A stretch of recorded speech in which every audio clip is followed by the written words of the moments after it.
un tema que también es importantísimo, es la falta de empleo. En los últimos 5 meses se habla de la pérdida de 7 millones de empleos. ¿Qué se está haciendo desde el Ejecutivo para generar más empleos? ¿Qué estamos haciendo en el Perú? Estamos aquí con el ministro de Trabajo en vivo, con Javier Eduardo Palacios Gallego, le damos la bienvenida. Hay muchas cosas que se pueden hablar del tema de empleo.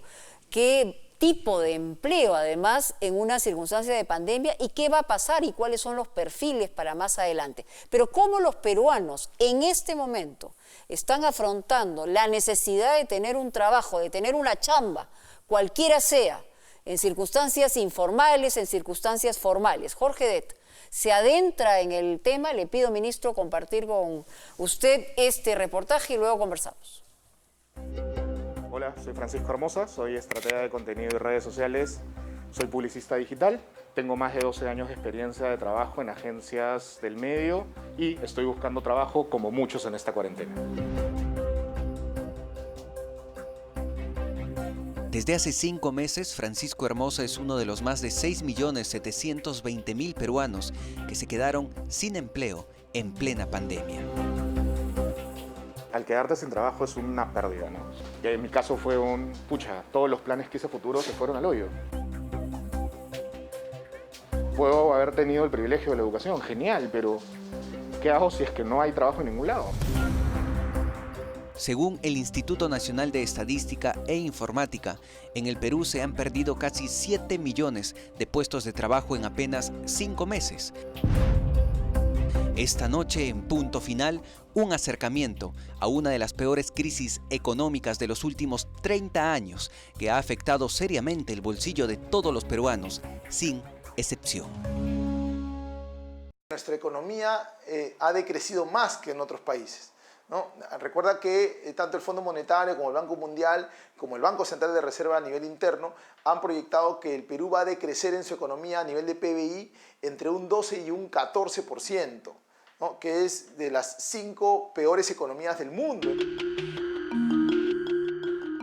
Por ejemplo, toda la gente que ve en este lugar, en ambos extremos, está buscando algún empleo y han venido hasta este lugar donde hay anuncios que ofertan uno que otro trabajo. Según el INEI, casi 1 millón de peruanos buscaron empleo activamente solo entre los meses de abril y junio. ¿Hace cuánto estás sin trabajo? Desde la pandemia. ¿Toda la pandemia? Sí, toda la pandemia. ¿Estás que te cachueleas? Claro, no, tenía un ahorro, pero estaba trabajando en una empresa por motivo de la pandemia, me despidieron, me liquidaron y ahí fue con la liquidación me estoy viviendo.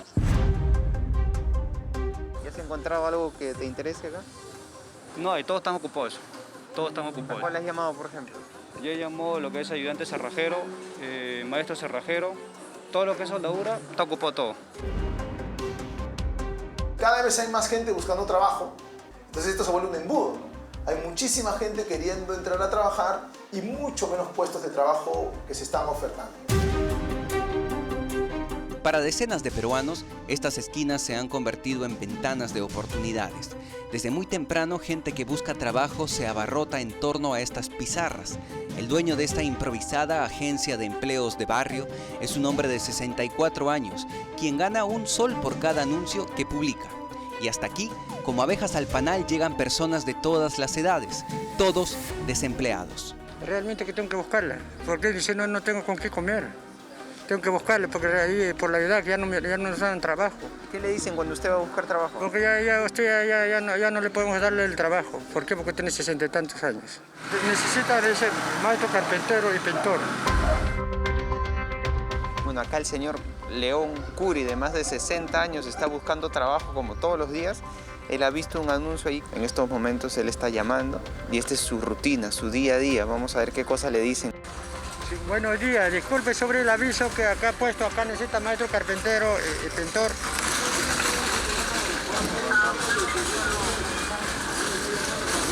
Por el momento no. Si antes habían 500.000 de personas buscando trabajo y no encontraba, ahora estamos hablando de más del doble, más del triple de personas que están buscando trabajo. Pero la crisis no solo ha golpeado con fuerza a los trabajadores que pertenecen al sector informal, también ha afectado a una gran parte de los aproximadamente 5 millones de empleados formales que antes de la pandemia estaban en planilla y que hoy se han quedado en la calle. ¿Has tocado muchas puertas en estos meses? Sí, en estos meses bastantes. La gente es muy amable, ¿no? Hay mil formas de decir no con una sonrisa, entonces... Te han dicho 1000 veces que no de muchas. Dale, mándame tu CV. No te preocupes, yo te aviso si hay algo. Uy, qué pena, lo siento, pero mira, envíame tu CV o envíale tu CV a esta persona o ¿en qué momento estás libre para llamarte? Jamás llaman. Este publicista se llama Francisco Hermosa. Tiene 37 años y ocupó importantes cargos en el mundo de la publicidad peruana. Antes de la pandemia, se desempeñaba como director de contenido y social media en una reconocida agencia, donde trabajó en campañas publicitarias de institutos, alimentos, seguros y otro tipo de productos. Renunció a su antiguo trabajo para firmar un importante contrato con una gran compañía, pero a solo días de empezar el inicio de la cuarentena, lo dejó desempleado. Sencillamente me dijeron, mira, necesitamos que nos apoyes con una licencia sin goce de haber. En un primer momento hasta octubre y luego hasta diciembre. O sea, prácticamente todo el año. Todo el año.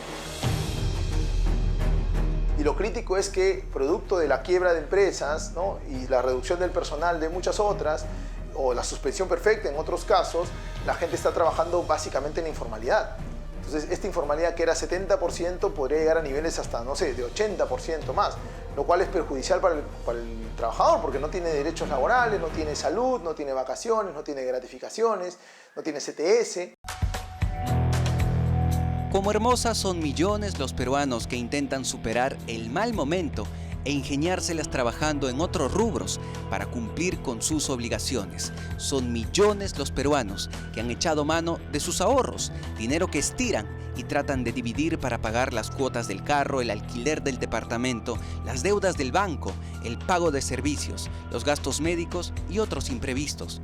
Todo suma en contra y resta lo poco que puedan tener. Si para mí es frustrante, con ahorros, con un techo sobre mi cabeza, con comida en el refrigerador, me imagino cómo puede ser para la gente que no tiene eso. Ollita común, la amistad sincera. Ajá. ¿Eso nació a raíz de la pandemia? Sí. ¿O antes ya así es usted? No. A raíz de esta pandemia ha sido que ya yo decidí hacer mi menú acá, ofrecer. Hay personas que colaboran, personas que se burlan. Dicen, no, vamos a comer el menú con COVID, dicen. Ella es Mariela Mesa Flores, tiene 49 años y es enfermera geriátrica. Por años ha trabajado de forma particular cuidando ancianos. Hace unos meses venció a la COVID. Sin embargo, luego de recuperarse, nadie la quiso volver a contratar por temor al contagio. Me piden este certificado de salud y como yo ya he tenido el COVID, me sale positivo en los resultados y por esa razón no me reciben. Desde entonces, Mariela vive una lucha diaria por conseguir dinero. Puso una olla común para vender menú desde 3 soles y así sostener los gastos del hogar y sus obligaciones como madre soltera de 4 hijos. Me ha afectado bastante y hasta ahora sigo buscando trabajo y no me reciben. El hecho que nuestra economía no crezca va a hacer que la inversión privada vaya cayendo. Y obviamente que el empleo vaya cayendo mucho más que en otros países de la región, en donde el impacto también va a ser fuerte, pero no tanto como lo es en el Perú, ¿no? Trabaja Perú es un programa del Ministerio de Trabajo que en coordinación con las diferentes municipalidades aparece como una oportunidad laboral para personas como Mariela que han quedado desempleadas. A través de convocatorias, el Estado ofrece puestos laborales temporales para realizar trabajos menores dentro de su propio barrio. Solo deben de ser mayores de edad y menores de 64 años.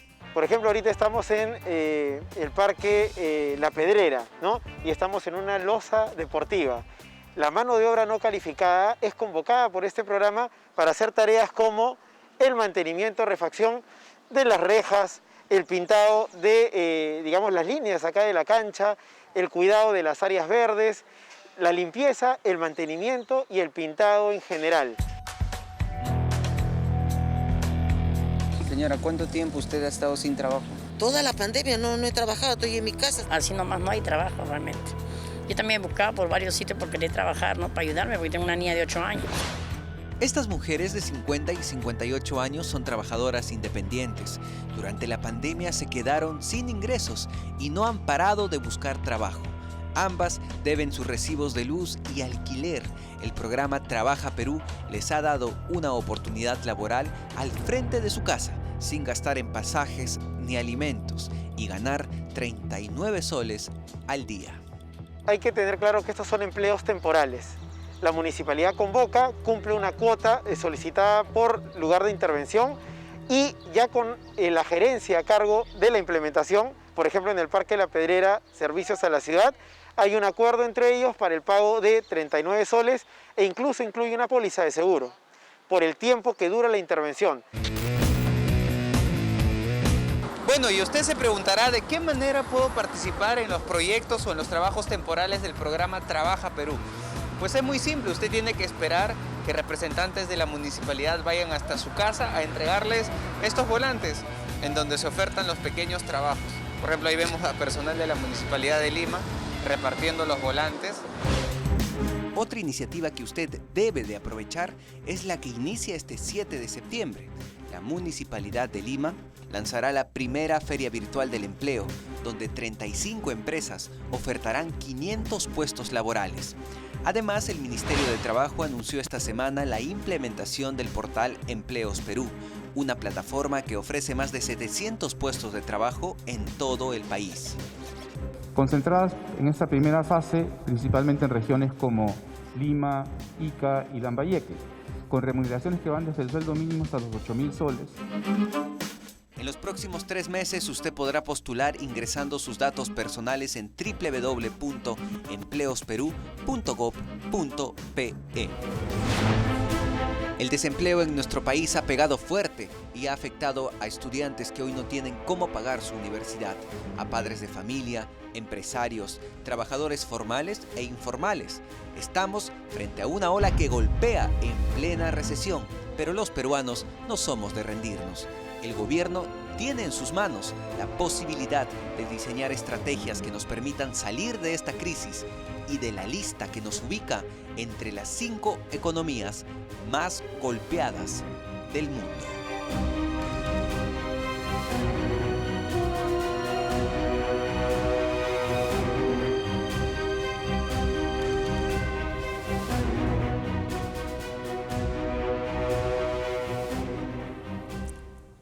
Efectivamente, somos una de las economías más golpeadas en el mundo entero. Hay alrededor de 7 millones de peruanos que se han quedado sin empleo. Evidentemente hay categorías, estamos hablando de una economía básicamente informal, con una formalidad que es alrededor del 30%. Muchos dicen que la informalidad ha crecido y estamos oficialmente en una recesión. Ya habíamos comentado que estaba con nosotros el ministro de Trabajo, le damos la bienvenida nuevamente. Y, a ver, ministro Palacios, esta plataforma de Empleos Perú, ¿a qué apunta exactamente? ¿A qué tipo de empleo? ¿A qué tipo de trabajador? Sabemos perfectamente que los más golpeados han sido, y usted me lo acaba de señalar, los jóvenes y las mujeres. Pero estamos hablando de 7 millones, entonces hagamos un análisis de qué tipo de trabajo se han perdido mayoritariamente y hacia dónde apunta, digamos, la reactivación del empleo, ¿no? Buenas noches, Mónica. Un gusto estar acá. Permíteme comenzar extendiendo las condolencias a las familias de los jóvenes fallecidos anoche en la tragedia de Los Olivos, y también mostrar mi indignación por las causas en las que se ha producido esta tragedia, que creo que no deben repetirse. Ciertamente. Es una situación que está en investigación y debemos llegar hasta el final. La historia, lamentablemente, en el Perú se ha repetido. Pero yendo al tema que nos convoca. Hemos perdido, definiendo perdido como han pasado de la actividad a la inactividad, casi 7 millones de trabajadores. La PEA, la población ocupada, es 17 millones, estamos por encima, casi llegando a los 11. Ya. Ahora, eso significa que las personas que han pasado la inactividad, en muchos casos se explica por los temas de aislamiento. O sea, ¿no es que se han quedado sin trabajo o se han quedado sin trabajo? En muchos casos, lo que han perdido es la posibilidad de salir a buscar los ingresos que regularmente reportaban. Estamos hablando entonces de los independientes que salían todos los días a buscar en una parte muy importante. el sustento. Recordemos que independientes en el Perú hay 6 millones, de los cuales 4,5 millones tienen ingresos de alrededor de los 1.000 soles. Y dentro de los independientes estamos hablando de gente que está dentro de la formalidad o tiene una situación laboral mixta o son informales. De los tres, en realidad. Y ahí hablamos de profesionales independientes, que son una minoría, pero hablamos de trabajadores autónomos que se generan sus propios ingresos en la salida diaria en distintas actividades. Ahora, la pregunta era, ¿y qué estamos haciendo? Exacto. ¿Qué significa esta plataforma y hacia dónde apunta, ¿no? La plataforma es una de las respuestas, y la respuesta más virtual e inmediata posible. Lo que se ha hecho es empezar a consolidar en una plataforma digital la oferta de las distintas empresas que son las que tienen la capacidad de convocar. Hay sectores que siguen creciendo o que no han parado su actividad, ¿no? Agroexportación, los temas de salud. Hay sectores a los que no los ha afectado la situación de una manera similar. Hay otros que han sido mucho más golpeados. Y es parte de la discusión. ¿Cómo hacemos para empezar a identificar sectores específicos que puedan ser objeto de una atención específica? ¿Qué han identificado? Exactamente. Y entonces, en el caso de la plataforma, lo que se ha hecho es una convocatoria abierta a todas las empresas y, por ejemplo, la plataforma tiene una alianza con APERU. APERU es la Asociación Peruana de Recursos Humanos. Tiene una red de 25.000 especialistas en recursos humanos a lo largo de todas las empresas, que son las que deben alimentar progresivamente esa plataforma, porque comenzamos con, el reportaje decía 700 empleos, pero en realidad es 6.700 empleos, y esos 6.700 empleos son el punto de partida de la plataforma. Claro, pero es, digamos, todavía una gota en el océano, absolutamente, ¿no? Pero esto debe además alcanzar niveles nacionales. ¿Cuál es la dificultad que normalmente se tenía para una plataforma así? Que si yo buscaba trabajo en Lima, solo me podía mirar los trabajos de Lima. La plataforma lo que me permite es, si estoy en Iquitos, mirar la plataforma a nivel nacional, desde cualquier punto del país. Ahora, no necesariamente hay cargados empleos en todos los espacios, porque eso dependerá de cómo alimentamos esa plataforma. Pero hemos visto de manera artesanal que ponen sus avisitos, en algunos casos decimos, no, se necesita tal o cual para este trabajo primario y finalmente ya fue ocupado. ¿Cómo hace la plataforma para llegar precisamente a la gente que en este momento está sin ingresos? Dos formas. La primera es directamente la persona puede entrar a www.empleosperú.gov.pe. Empleos Perú. Empleos Perú. Y con eso lo que hace es inscribirse, abrir una casilla con sus datos personales, puede poner su currículum y empezar a mirar, a aplicar de los 6.700 con los que hemos comenzado, cuáles son los empleos que corresponden a su perfil. Pero luego de eso también hay un segundo camino, y un camino más práctico para los que tienen tal vez menos habilidades digitales para hacerlo directamente, y es llamar a un teléfono. El 0800... ¿Que hay un call center? Hay un call center que atiende de lunes a domingo, que atiende en español y en quechua, y que permite que las personas se inscriban y puedan recibir la misma información. Los ayudan a que puedan inscribirse. Pero estamos hablando de los trabajos autónomos que usted señala que, digamos... No solo autónomos. Solo autónomos, también profesionales. También profesionales. De hecho, en la plataforma hemos comenzado con salarios que van desde el sueldo mínimo hasta los 8.000 soles para programadores, para funcionarios, para supervisores, para operadores, para profesionales. O sea, el rango es bien grande y eso es lo que permite la plataforma. ¿Y el objetivo, digamos, en cuánto tiempo y a cuánta gente pretende llegar? Tenemos la intención de, por lo menos, hacer 4 millones de operaciones de aquí a fin de año en los distintos servicios que tiene la plataforma. Y aquí estamos hablando... Pero no estamos hablando de la colocación de 4 millones de personas. No estamos hablando de servicios. Sí. Que la plataforma tiene 3 servicios. Uno es la colocación, y eso dependerá del número de vacantes que puede ir alimentada progresivamente esta plataforma. Un segundo servicio son los certificados únicos laborales, que son certificados muy sencillos que la plataforma también ofrece. Y lo que hacen es darle a las personas que se inscriben sus antecedentes policiales, judiciales, penales, sus antecedentes de formación educativa, títulos, grados, escuela, y también los antecedentes laborales formales. Todo eso de manera gratuita con una firma digital que evita que la gente vaya a hacer. Es obligación, y estoy hablando en general, como directiva del Ministerio de Trabajo, que cuando uno va a solicitar un trabajo tenga que presentar el certificado COVID. No, no es una obligación. Muchas empresas, por el tipo de trabajo, por el tipo de servicio que se obligan, si hay contacto con personas, tienen procesos internos que hacen que ellos mismos apliquen las pruebas, pero no es una obligación ir con un certificado COVID a un trabajo. Claro, porque además una prueba cualquiera, serológica, cuesta 80 soles, una prueba molecular cuesta 400 soles. Exactamente. Y no digo que no lo haga, pero quería saber si era una directiva. Hay otro tema, un tema que tiene que ver con la suspensión perfecta. Y viene incluso de la ministra anterior, usted ya es una nueva gestión. Muchas empresas se quedaron, o sea, se les cerró el caño, simplemente se quedaron sin ingresos y tenían que lograr un acuerdo con sus trabajadores. Resulta que se ha negado en muchos casos la suspensión perfecta, pero las empresas han judicializado esa circunstancia. O sea, quiere decir que ese trabajador se quedó sin el ingreso que le podía dar la suspensión perfecta y sin la posibilidad de regresar a su trabajo, porque está en un proceso intermedio. ¿Qué están haciendo respecto a eso? Se han acelerado mucho los procesos. De hecho, antes de que yo sea ministro ya se emitió una norma que hizo posible que las evaluaciones sean mucho más rápidas y que el proceso sea más flexible. ¿Cuántos están bajo suspensión perfecta? Se recibieron 31.000 solicitudes, de las cuales ya se han revisado y se han resuelto 17.000, casi 18.000.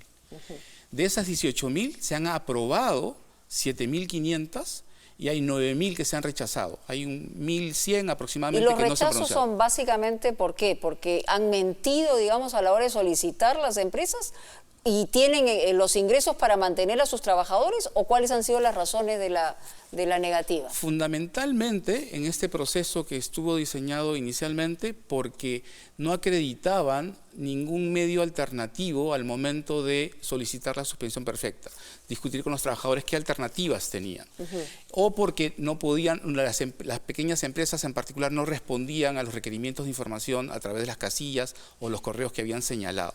Sin embargo, lo que hay que decir es que hasta el 24 de junio solo se habían aprobado 3.000 expedientes. Entre el 24 de junio y hoy ya hay 17.000 expedientes resueltos. La velocidad ha sido otra. Y hoy día tenemos ya a 22.000 trabajadores con el mecanismo de subvención para efectos de recibir los 760 soles aprobado. De ellos ya están recibiendo el pago alrededor de 13.000. El proceso y el compromiso nuestro es que se termine este proceso de calificación y de evaluación de las solicitudes pendientes durante el mes de septiembre. Esperaríamos que sea dentro de la primera quincena, pero queremos decir que es durante el mes de septiembre. Uno de los problemas mayores, y algunos comentan que son errores del Ejecutivo, pero evidentemente lo que se ha visto es que el procesamiento de la ejecución de los bonos en general, es decir, aglomeración en los bancos, somos una economía, lo hemos dicho, informal, no tenemos un sistema bancario, no había manera, pero ¿qué cosa hemos aprendido? Y otra cosa, todavía no se termina la primera etapa del bono universal y ya se había anunciado el segundo bono que recién empieza en septiembre. Entonces, seamos claros, ¿qué se está entregando? ¿Cómo podemos mejorar? ¿Qué se ha aprendido en el camino, ¿no? Para que llegue el bono a quien debe y de la manera más oportuna, ¿no? Siempre hay espacio para mejorar y reconocemos que efectivamente ha podido en algunos espacios hacerse mejor, pero les voy a dar un dato que creo que es bien importante para que puedan mirar cómo es que sí se ha aprendido. En el caso del bono universal que le corresponde al Ministerio de Trabajo y que tiene naturaleza fundamentalmente urbana, le ha correspondido pagar a 1.840.000 hogares, que ha sido lo que RENIEC ha reportado a Trabajo que le corresponde. En 7 días útiles se ha pagado al 53% de las personas solo a través del depósito en cuenta. Y no hablamos exclusivamente del Banco de la Nación.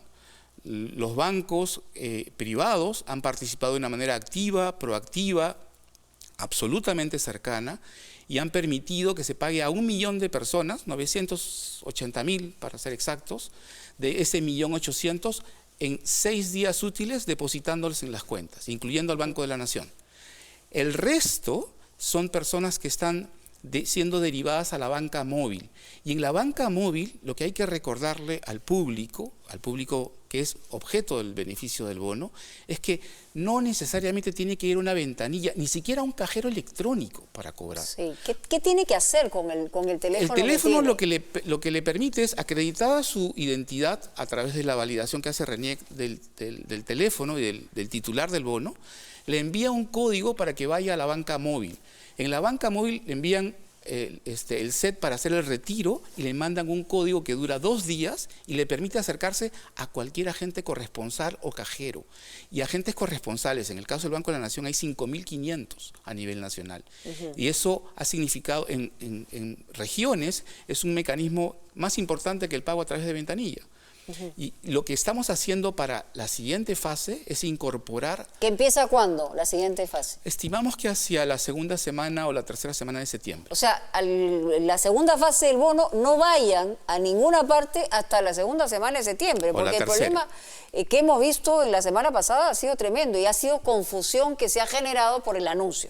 Sí, mucha gente va a preguntar, ¿no? Y eso es un problema porque... ¿Pero eso por qué? Porque desconfían de lo que se dice. Y esa es una realidad que tenemos que asimilar también y asumir, ¿no? Y yo diría que algo más, con un espíritu autocrítico, porque además creo que hemos debido ser mucho más incisivos en transferir la información.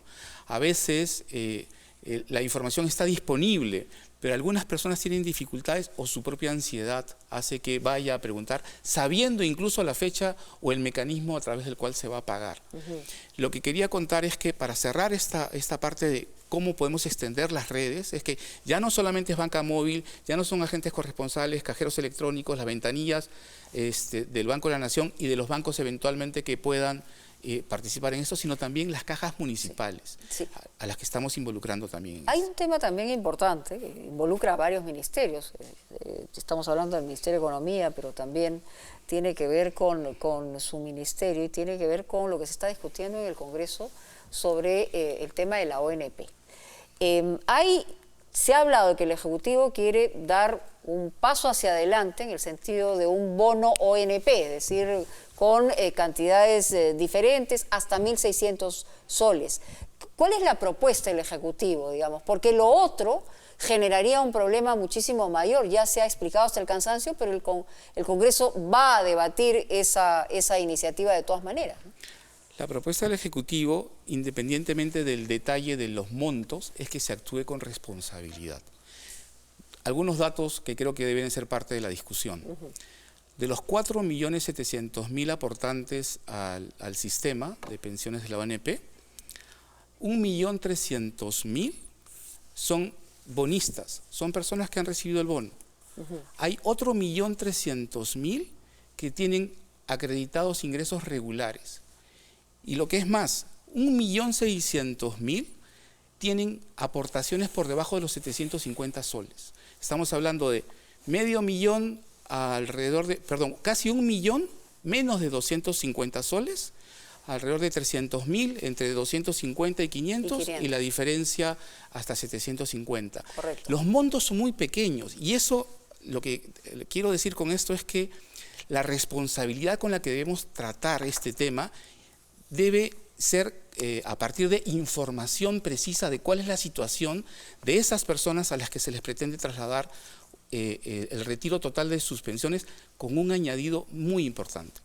El bono demográfico, que significa que para el Perú, hacia finales de la siguiente década, 2038, la pirámide se terminó de invertir. Vamos a ser más adultos que jóvenes. Y eso significa que si no tenemos un sistema pensionario responsable, solidario y que garantice pensiones, vamos a tener muchísimos más problemas que los que tenemos hoy incluso. Ciertamente, se ha hablado, digamos, de motivaciones populistas, se ha hablado de un problema real que hay en el Sistema Nacional de Pensiones, y hay que decirlo también, porque es injusto que una persona que tiene más de 19 años aportando a la ONP no pueda sacar algún tipo de pensión, pero por otro lado no se puede ser irresponsable en el lado del Congreso de generar un hueco enorme adicionalmente a los huecos que tenemos en este momento en la economía nacional. Totalmente de acuerdo. Ministro, dígame. Permítame terminar. 30 segundos, 30 por favor. segundos. Una de las cosas que decíamos al principio era que hay personas que han sido más golpeadas que otras, hay empresas que han sido más golpeadas que otros sectores. Lo que he propuesto en el marco de la discusión con los gremios de trabajadores y empleadores es que hagamos comités de crisis sectoriales para ver soluciones específicas a los sectores más golpeados. ¿A partir de cuándo? Porque eso tiene que ser para ayer. De hecho, ya lo hemos planteado y la propuesta nuestra va a ser esta misma semana. Muy bien, ministro. Muchas gracias por estar con nosotros en Punto Final. Encantado.